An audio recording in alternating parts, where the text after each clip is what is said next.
Hello বন্ধুরা, সমুদ্রের গর্জনের মাঝে দাঁড়িয়ে তোমাদের সবাইকে মৌসুনী আইল্যান্ডে জানাই স্বাগতম। শীতের এই মরশুমে সকলেই চায় একটু ঘুরতে যেতে শহরের কোলাহল ছাড়িয়ে, নিরিবিলি একান্তে নীল নির্জনে। আর সেরকমই একটা জায়গার খোঁজ দেব আজকে এই ভিডিওতে। সো মৌসুনী আইল্যান্ড থেকে আমি সৌভিক আমি অ্যান্ড উই আর ভিঙ্গা ব্লগার্স। এই নীল নির্জনে ক্যাম্প যেটাতে এসে এখনই মন্ত্রমুগ্ধ হয়ে গেছি, সেই জায়গাটা তো তোমাদের ঘুরে দেখাবো। তবে এইখানে এসে কিভাবে পৌঁছবে চলো সেইটা আগে দেখে নিই। ভোর 3:30-এর মধ্যেই কিন্তু বাড়ি থেকে শ্রীরামপুর স্টেশন পৌঁছে গেছিলাম, কারণ গন্তব্যটা যেহেতু অনেক দূরের। আর তারপর চলে এলো আমাদের প্রথম যে ভোরের ট্রেনটা রয়েছে ব্যান্ডেল লোকাল, যেটা করে আমরা হাওড়ার উদ্দেশ্যে রওনা দিই। সকালবেলা এরকম এক্সপিরিয়েন্স এর আগে কখনো হয়নি। তারপরে আমরা হাওড়ায় পৌঁছোই, আর হাওড়া থেকে আমরা চলে আসি শিয়ালদাতে, এবং শিয়ালদা থেকে আমাদের ট্রেন ছাড়ে হচ্ছে ভোর 5:55-তে। আমরা নামখানার উদ্দেশ্যে রওনা দিই, এবং এই ট্রেনটাও বেশ ফাঁকা ছিল। মানে অ্যাকচুয়ালি এত দূরের জার্নি তো কখনো করা হয়নি, তো সেই এক্সপিরিয়েন্সটা বেশ সুন্দর লাগছিল। ভোরের বেলা একটা ঠান্ডা আবহাওয়া, তার সাথেই আশপাশের সুন্দর গ্রামীণ যে পরিবেশ, সেগুলো দেখতে দেখতে কিন্তু অবশেষে এসে পৌঁছলাম নামখানাতে। তখন অলমোস্ট প্রায় 11টা বেজে গেছে। তো আমরা কিন্তু নামখানা যে স্টেশন রয়েছে সেখানে এসে পৌঁছলাম এই মুহূর্তে। আর এই মুহূর্তে দেখতে পাচ্ছ আমার পেছনে যতটা ভিড় রয়েছে সেটা কিন্তু মূলত গঙ্গাসাগর মেলা চলার জন্য আর কি। তো তার জন্য ট্রেনটাও বেশ খানিকটা লেট ছিল, তাই জন্য আমাদের পৌঁছতে অলরেডি দেরি হয়ে গেছে বেসিক্যালি। তো এখান থেকে আমাদের যেতে হবে হচ্ছে আমাদের মৌসুনী আইল্যান্ডের জন্য। আর সেখানে যাওয়ার জন্য আমাদের কী করতে হবে না, টোটো ধরে নিতে হবে এখান থেকে, যেটা অলমোস্ট 70 কিলোমিটার্স মতো পড়বে এখান থেকে হুজ্জুতির ঘাট। নামখানা স্টেশন থেকে টোটো করে চলে এলাম হচ্ছে হুজাইতের ঘাটে, খেয়া ঘাট। এখানে তোমরা টাইম টেবিলটা দেখতে পাচ্ছ, আর ঠিক তার পাশে এখানে এই যে নৌকোটা দেখতে পাচ্ছ, এটা করে আমাদের যেতে হবে মৌসুনী আইল্যান্ডে।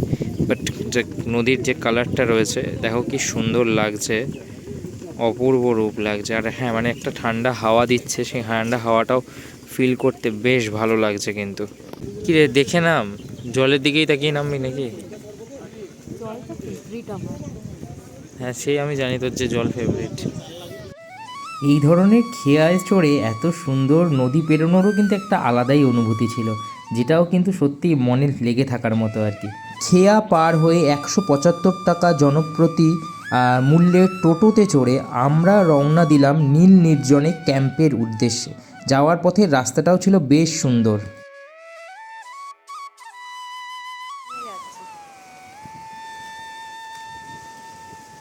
কটেজের এই সুন্দর ভিউটা দেখতে দেখতে তোমাদের কয়েকটা ইনফরমেশন দিয়ে দিই। এই যে কটেজটা দেখতে পাচ্ছ, যেটার নাম নীল নির্জনে, এই কটেজের এরকম থাকার বিভিন্ন রকমের সুযোগ সুবিধা রয়েছে, তেমনি রয়েছে হচ্ছে বিভিন্ন রকমভাবে ক্যাম্পেন করার সুযোগ। কীরকমভাবে না, এই যে আমার পাশে থাকা যে টেন্টগুলো দেখতে পাচ্ছ তোমরা, এগুলো তোমরা জনপ্রতি 999 টাকায় পেয়ে যাবে, যেগুলো কিন্তু কাপেল টেন্ট বলে পরিচিত। ওইদিকে যেমন ছিল তেমনি কিন্তু একই রকম ভাবে এদিকেও রয়েছে টেন্ট, 999 টাকা থেকে স্টার্টিং। তোমরা এখান থেকে এক্সট্রা যে জিনিসটা পাবে সেটা হচ্ছে একদম ডিরেক্ট সমুদ্রের ভিউ। এবার পালা আমার পেছনে থাকা এই সুন্দর কটেজটা, যেখানে কিন্তু আমরা যারা 6 জন এসছি তারা রয়েছে এইখানে। আর এই কটেজটা কিন্তু বেশ সুন্দর। আর এখানে থাকা যে রুমগুলো রয়েছে সেখানে কিন্তু তোমাদের যেগুলো নন এসি রুম, সেগুলো তোমরা জনপ্রতি পেয়ে যাবে হচ্ছে 1100 টাকায়। ঠিক সেরকমভাবেই যেগুলো এসি রুম সেগুলোর ভাড়া কিন্তু 1300 টাকা।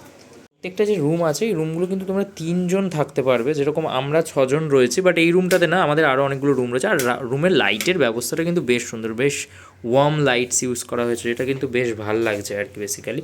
আর এদিকে রয়েছে বাথরুমটা, যেটাও কিন্তু বেশ ক্লিন অ্যান্ড ক্লিয়ার প্রচণ্ড, যেটা খুব সবাই চায় বেসিক্যালি। সেরকমই কিন্তু একটা ক্লিন বাথরুমও কিন্তু তোমরা এখানে পেয়ে যাবে। আর চার্জিং কেবল, সেটাও তো খুব ইম্পর্টেন্ট, সেটারও তোমরা কিন্তু এখানে ব্যবস্থা পেয়ে যাবে আর কি। তবে সব থেকে ইন্টারেস্টিং কি জানো তো, এই যে জায়গাটা না, এটা দিনের আলোয় একরকম, রাতের আলোয় কিন্তু সম্পূর্ণ পাল্টে যাবে। রাতের যে মানে মুহূর্তটা, আলো সূর্যাস্ত হওয়ার পর, সেটা দেখার জন্য কিন্তু আরও বেশি এক্সাইটেড। আচ্ছা, আমরা স্পেশালি যেটা পাচ্ছি সেটা কিন্তু বোন ফায়ার পাচ্ছি। এটা তোমাদেরও জানিয়ে রাখি, সেটা হচ্ছে সন্ধেবেলা তোমরা কিন্তু চিকেন বারবিকিউর ব্যবস্থা রয়েছে 450 টাকা পার কেজির জন্য, ঠিক আছে। আর এছাড়া তোমাদের জন্য মাটনের ব্যবস্থাও রয়েছে, এসির যে ইয়েগুলো রয়েছে সেগুলো, এবং নন এসির ক্ষেত্রে প্রত্যেক ক্ষেত্রে কিন্তু 100 টাকা চার্জেস এক্সট্রা লাগবে। এটা আমার জন্য সবথেকে অপ্রয়োজনীয় জিনিস, যেটা আমি একে দিয়ে দিলাম। ডাল আর আলু ভাজার সাথে আমুদি মাছ, সাথে চিংড়ি, তার তার সাথে হচ্ছে কাতলা একটা খুব সলিড একটা দুর্দান্ত পিস রয়েছে, স্যালাড রয়েছে, সাথে চাটনি রয়েছে, আর এখানে রয়েছে হচ্ছে আলু বাঁধাকপির তরকারি। এটা একটা পারফেক্ট ডিশ দুপুরবেলা খাওয়ার জন্য। আর তার সাথে এটা আমি সবথেকে বেশি ভালো লাগছে। তো কিরম লাগছে বল তোর এই জায়গাটা বেসিক্যালি? বেসিক্যালি এই দোলনাটা আমার সবথেকে প্রিয় হয়ে গেছে, আমি এসেই খেয়েই যাচ্ছি। বেসিক্যালি আমি একটা জিনিস বলি, মানে আমি তুই সবসময় বলিস যে তোর সমুদ্র খুব প্রিয়, মানে পাহাড়ের থেকেও তোর সমুদ্র প্রিয়, এবং ভেঙ্গা ব্লগার্স একসাথে প্রথম মানে যেটা ভিডিও স্টার্ট করলো সেটাও একটা সমুদ্র দিয়ে আর কি বেসিক্যালি। হ্যাঁ অবভিয়াসলি শুধুমাত্র আমরা দুজন না, আমাদের সাথে আমাদের আরও অনেকে এসছে। হ্যাঁ সবাই এসছে, ওই যে ওইখানে রয়েছে একজন। একটু বাসাদা হাতটা নাড়ো দেখি, হাতটা নাড়ো। আরও আরও আরও অনেকে আছে, তারা এখন রেস্ট নিচ্ছে। হ্যাঁ সারাদিনের ক্লান্তি শেষে আর কি। বাট অসাধারণ লাগছে, মানে স্পেশালি এই জায়গাটা। হ্যাঁ এই বালির মধ্যে হাঁটাচলা করতে ভালো লাগছে, দোলনা খেতে ভালো লাগছে, হাওয়া দিচ্ছে মাঝে মাঝে, মানে বিভিন্ন জায়গায় যাচ্ছে, একবার ওখানে বসছে একবার এখানে বসছে, নানা রকম। সব থেকে প্লাস পয়েন্ট এই পুরো যে জায়গাটা, এটা পুরোপুরি একটা 360 ভিউ না, মানে তুই মানে এইটার যে কোনো কোণে দাঁড়িয়ে এনজয় করতে পারবি একদম। মানে পুরো সমুদ্রটা অসাধারণ, মানে এখন তো জোয়ার চলছে, আরো এগিয়ে এসছে, আরো দারুণ লাগছে, পুরো মনে হচ্ছে জলের ওপরেই আমরা রয়েছি একদম, যখন তুই ওই ভিউ পয়েন্টগুলোতে গিয়ে দাঁড়াচ্ছিস, রাইট? স্পেশালি এই জায়গাটা আমার খুব ফেভারিট হয়ে গেছে, মানে এইরকম সাঁকো দিয়ে বেয়ে বেয়ে যেতে হচ্ছে, আর এখান থেকে সূর্যাস্তটা পুরো দেখা যায়। হ্যাঁ ঘড়ির কাটায় ওই তোমার 3টের মতো বাজে, 3টে 3:30। হ্যাঁ লাঞ্চ কমপ্লিট, 4:30-র সময় এই সানটা এখান দিয়ে জাস্ট কিরকম এক্সাইটেড ভীষণ, মানে আমি তো ওয়েট করছি কখন এখানে বসে মানে এই জায়গাটায় এরকম ভাবে একদম সূর্যাস্তটা উপভোগ করবো একদম। আর স্পেশালি একদম দেখো আমাদের পায়ের নিচে তোমার জল একদম, এই দেখো সো মানে এখন জোয়ার চলছে যেহেতু সেই কারণে কিন্তু একদম পায়ের নিচে জল, আর এই হচ্ছে তোমার পুরো সমুদ্রের ভিউ। আর একটু বাদেই তোমার সানসেট হবে বেসিক্যালি। এখনই এই সানসেটের এই যে রেঞ্জটা, এটাই দারুণ লাগছে দেখতে। সো রিয়েলি এক্সাইটেড, মানে এখান দিয়ে তো সারাদিন কাটিয়ে দেওয়া যায়। আর সমুদ্রের আওয়াজ, এটা তো আমার পার্সোনাল ফেভারিট।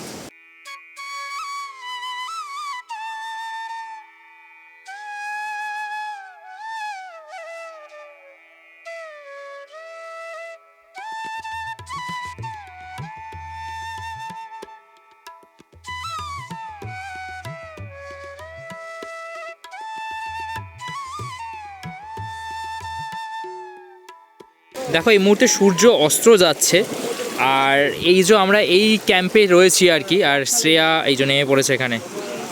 কিরকম লাগছে বল? পা ভেজে, বাট প্রচণ্ড ঠান্ডা, খুবই ভালো লাগছে তাই না?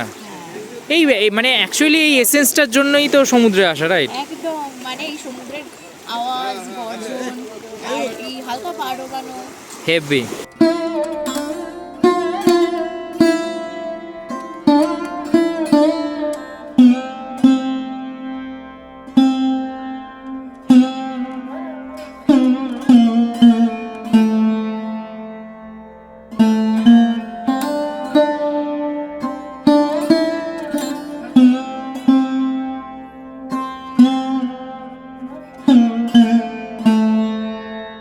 যখন সন্ধে গড়াবে তখন এই নীল নির্জনের দৃশ্যটা অন্য রকম হয়ে যাবে। এই হচ্ছে কিন্তু সেই নীল নির্জনের এন্ট্রান্সটা। এই হচ্ছে শীতের সন্ধ্যায় গরম চা, আর এইটা খেয়ে তোমাদের এই সুন্দর যে সন্ধ্যের অ্যাটমসফিয়ার সেটা দেখাবো যে কতটা বিউটিফুল লাগবে পুরো ব্যাপারটা। সন্ধ্যের শুরুটা একদম দুধ চা, তাই তো? একদম গরম গরম। আর যত সমুদ্রের কাছে যাচ্ছি এখন তত কিন্তু ঠান্ডার অনুভূতিটা আরও কয়েক গুণ বেড়ে যাচ্ছে, কিন্তু সেই ঠান্ডাকে সামাল দিতে এইখানে কিন্তু একটা ব্যবস্থা রয়েছে। এইখানে কিন্তু রয়েছে হচ্ছে বোন ফায়ারের ব্যবস্থা, চা, তারপর হচ্ছে মুড়ি আর বেগুনি, আর তারপর হচ্ছে এই বোন ফায়ার। এখানে কিন্তু চিকেন কাবাব প্রস্তুত হচ্ছে একদম, আর এখানে বসে গরমের মধ্যে সেই উত্তাপ নিতে কিন্তু বেশ ভালো লাগবে এই শীতের সময়, তাই না? কিছুতে না অ্যাটমসফিয়ারটা খুব গুরুত্বপূর্ণ ভূমিকা রাখে আর কি। আর এটা হচ্ছে এই জায়গাটার পুরো সন্ধ্যের অ্যাটমসফিয়ার, ঠিক আছে? আমি জাস্ট দেখাচ্ছি, দেখো কি সুন্দর ওরা এই জায়গাটাকে ইউটিলাইজ করেছে। আর কটেজটাও দেখতে এত সুন্দর লাগছে এই রাত্রিবেলায়, যথেষ্ট নৈসর্গিক একটা অনুভূতি কিন্তু দিয়ে যাচ্ছে এই কটেজটা। দেখো একসাথে বসে সন্ধেবেলায় এই জায়গাটা সময় কাটানোর জন্য কিন্তু সবথেকে বেস্ট আর কি। কারণ এইখানে তোমার কিন্তু গোটা দিনের বা গোটা মাস বা গোটা বছরের ক্লান্তি মিশে যাবে যখন তোমরা আশেপাশে নিজেদের বন্ধু বান্ধব হোক, পরিবার পরিজনকে হোক সাথে নিয়ে এই জায়গাটায় সময় কাটাবে। সকালবেলা যে জায়গাগুলো দেখেছিলাম ওইগুলোকে আরেকবার রাতের আলোয় দেখি সেটা কতটা নৈসর্গিক। হ্যাঁ, আশেপাশের যে রিসর্টগুলো রয়েছে সেখান থেকে গান বাজনা নাচ ইত্যাদি তো হচ্ছেই, বাট দেখো এই জায়গাটা, উফ, এটা কি একটা হেভেন বললেও কি কম হয়। এখানে কিন্তু সেই টেন্টগুলো সব রয়েছে আর কি পরপর সাজানো, এবং বেশ সুন্দর লাগছে কিন্তু টেন্টগুলো, যদিও আজকে পুরোটাই রিসর্টটা ফাঁকা রয়েছে সেই কারণে তোমাদের এত সুন্দর করে দেখাতে পাচ্ছি। যত দূর অবধি তোমার চোখ যাবে তত দূর আশেপাশের যে রিসর্টগুলো রয়েছে তার আলো জ্বলে উঠেছে, এই আলো ঝলমলে যে পরিবেশ, সেই পরিবেশ তোমার মন কাড়বে। সত্যি বলতে আমি একজন সমুদ্রপ্রেমী নই, আমি প্রচণ্ড রকমভাবে পাহাড় ভালোবাসি, কিন্তু বেঙ্গা ব্লগার্সের পর্দায় হচ্ছে সৌভাগ্যক্রমে এরকমই সুযোগ এলো যে আমি প্রথমবার সমুদ্র তুলে ধরবো। আর সত্যি বলছি অনুভূতিটা অভূতপূর্ব, এবং নীল নির্জনে হয়তো এই কারণে অনেকটা অংশে দায়ী যে ওরা আমার টেস্টটাই হয়তো বদলে দিল। কারণ এই যে একটা অনুভূতি, যে সারা দিনের অনুভূতি, এই একা নির্জনে এসে শহর থেকে অনেক দূরে অদ্ভুত অনুভূতি হচ্ছে। মানে সত্যি মনে হচ্ছে যে হ্যাঁ, এইটা দরকার, বছরে মাসে এমন একটা দিন, একটা দুটো দিন দরকার যেখানে আমরা একান্তে এসে সাগর পাড়ে বসে খানিকটা নিজেদের নিয়ে ভাবতে পারি। সমুদ্রের ওপরে রয়েছে কিন্তু এই অংশগুলো এই রিসর্টের, ওই অংশটা আর এই যেটা দেখতে পাচ্ছ বেসিক্যালি এইটা আর এইখান থেকে যদি তোমরা এই মুমেন্টটা উপভোগ করতে চাও আর কি শীতের সন্ধ্যেতে, দারুণ ফিলিংস হবে তোমাদের। কারণ এই জায়গাটা দেখতেই এতটা অপূর্ব লাগছে, কি বলবো। আর সন্ধ্যের বারবিকিউ কিরকম লাগছে? একবার খাওয়া গেছে, আবার খাচ্ছি। সেকেন্ড বার, ওকে। সাথে কি আছে এটা? Thums Up. বাহ, খুব সুন্দর কম্বিনেশন, তাই না? এই যে দেখো কি সুন্দর সবাই মিলে বসে এইভাবে কিন্তু বেশ একটা খুব সুন্দর পরিবেশ উপভোগ করতে পারবে এইভাবেই। তোমরাও খেতে পারো। একদম। রাত্রিবেলা কিন্তু চিকেন চলে এসছে, আর আমি যখন ভাত দিয়ে চিকেন খাবো তখন কি খাবি তুই? বিচ্ছিরি জিনিস, বাঙালি ভাত খাওয়া উচিত। এই ভাত খাচ্ছে, কিসের রুটি? ভাত পছন্দ না, শীত করবে আমার, ঠান্ডা আরো। দেখ চুপ কর। এই যে ভাতের সাথে সাথে কিন্তু রুটিও চলে এসছে শ্রেয়ার জন্য, আর শ্রেয়ার রুটির জন্য চিকেন আছে তো সাথে। অনেক বেশি রুটি দিয়ে খাই। আচ্ছা ঠিক আছে, না সে কষ্ট করে যটা খেতে পারবি খেয়ে নিবি, বাদ বাকি রেখে দিবি, কি আছে। গুড মর্নিং সবাইকে। আজকে হচ্ছে সেকেন্ড ডে, আর সেকেন্ড ডে হচ্ছে ব্রেকফাস্ট, আর ব্রেকফাস্টের পরেই আমরা আমাদের বাড়ির উদ্দেশ্যে রওনা দেবো। কিন্তু সেই তার আগেও একটা খুব সুন্দর ব্রেকফাস্ট রয়েছে, আর ব্রেকফাস্টটা করার জায়গাটাও বেশ সুন্দর। চলো কি ব্রেকফাস্টের মেনু আছে ওটা একবার দেখে নিই। এটা কী খাচ্ছিস দেখি? লুচি, তরকারি, ডিম সেদ্ধ আর মিষ্টি। সাবাস, শেষে যাওয়ার সময় মিষ্টি মুখ করে যাচ্ছিস।